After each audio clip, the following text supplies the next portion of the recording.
Guys, what's going on? Coach Bod here with your coach's tip, and today we're talking reverse hyper load and volume. Okay, and for ease and simplicity of math, all right, we're talking about 3 sets of 10 across the board. Most of you that train with us understand we do a lot more sets and a lot more reps than that. But to kind of get our point across about choosing the proper load for your reverse hyper, okay, we're going to use 3 by 10. Okay, we're going to look at it over the course of your high school career, so 4 years. Okay, the volume, the load, things like that. From an injury prevention standpoint, we believe the reverse hyper is one of the most important exercises in our program. We do it a minimum of twice a week. Okay, so that's what we're going to look at. Okay, typically in our gym, okay, here in Wanakee, we have 3 reverse hypers. We have them set at 225, 315, and then 365. Okay, a lot of times we'll program the load that we want the kids to use. Sometimes we'll let them auto-regulate. Okay, so we're going to look at if you auto-regulate today. All right, and how you choose the weight and how important it is for those of you that auto-regulate your reverse hyper weight. Okay, so if we look at 225 for 3 sets of 10, okay, in one day, all right, that's 6,750 pounds that you have moved on the reverse hyper. Okay, and volume accumulates obviously over time and load. Okay, so if we look at 1 week, you're doing it 2 times that week.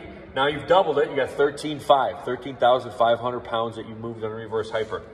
Okay, over the course of the year, okay, 52 weeks in the year, 702,000 pounds that you've moved.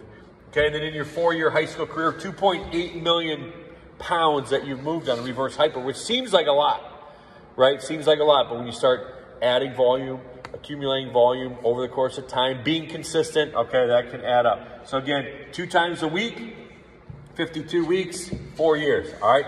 Let's look at the middle here. Now we got 315, okay? Let's say we got 315 on the carriage, okay? One day now we've added almost 3,000 pounds in a day, okay? Just by doing an extra 90 pounds, okay? So 315, 9,450. Okay, 1 week, now that doubles to almost 19,000 pounds. So now you can already see a 5,500 pound difference just in 1 week. Okay, 1 year, you're almost at 1,982,000. 4 years, 3.9 million pounds that you've moved on a reverse hyper just by adding 90 pounds. Okay, now the last one, 365. Okay, 3 by 10. Okay, one day, you're 10,950, almost 11,000 pounds. So by adding that, you've almost doubled what you did at 225. That's crazy to think about, okay? 1 week, you're at almost 22,000 pounds that you moved in a week. Okay, we're back here, you're at 13,000. All right? Just by adding an extra, 140 to 90 or to 50 pounds. Crazy how much that volume adds up. 1 year, you're over 1 million pounds that you've moved. 4 years, you have 4.55 million pounds that you've moved. Okay, 2 times a week, 3 by 10. Okay, now think about this if you're doing 3 sets of 30. All right, that triples. All right, so choosing the weight on the reverse hyper is very important. So you can imagine how much stronger the lower back is on an athlete that does this much versus this. Now, this is a lot, okay, for a high school athlete, 2.8 million. Okay, over 4 years, that's a lot. That's good.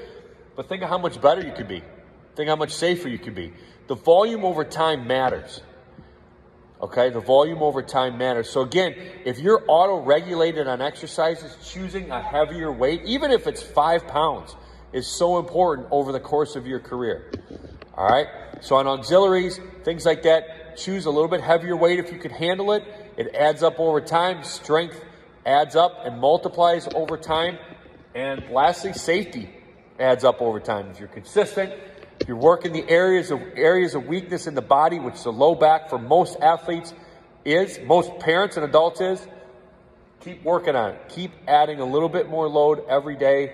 Keep adding that volume. Keep strengthening those areas of weakness. Stay on the field, stay on the court, get your edge.